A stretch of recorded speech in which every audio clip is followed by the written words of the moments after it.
Je crois qu'il faut faire état de trois facteurs. Le premier facteur, il est d'ordre historique. Quel est le code génétique de notre espace public?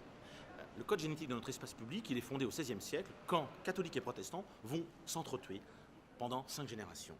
Il sort de cela un espace public, qu'on appelle l'espace public moderne, fondé sur les politiques, des intellectuels de l'époque qui disent « Attention, il faut se méfier des expressions religieuses dans l'espace public, parce que derrière, c'est potentiellement de la violence ». Ça, c'est le code génétique de notre espace public et d'une laïcité qui est plutôt une laïcité d'opposition à l'expression des religions dans cet espace public, vu la violence barbarissime, disait Montaigne, à laquelle elle a abouti.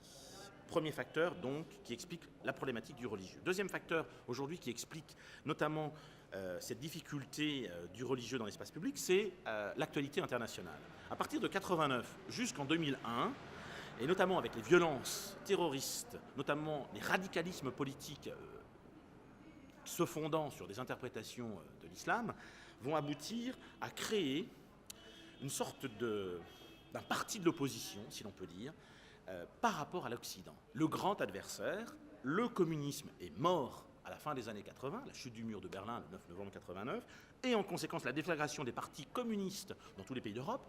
Il va y avoir une substitution de grand adversaire qui va être, de fait, l'islam. Un islam fantasmé, c'est-à-dire que, y compris, on va caricaturer l'islam sur l'ayatollah Khomeini, le grand adversaire, et les tchadors et les femmes voilées. Bref, Occident prend peur de cet islam qui incarne tout l'islam, et d'autant plus en Europe et en particulier en France, où la perception d'une religion passe par quoi, et la représentation d'une religion passe par quoi?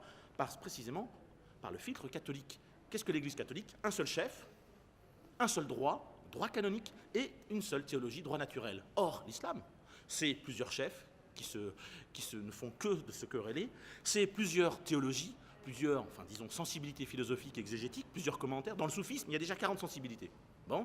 Et en termes de droit, il y a 5-6 écoles au moins qui s'affrontent. Donc, on va plaquer sur la religion musulmane ce filtre catholique qui aboutit à quoi? À caricaturer dans les médias et à réduire uniquement cette violence qui est un fait, cette violence de terroristes islamistes. On va dire, eh bien ça, c'est l'islam.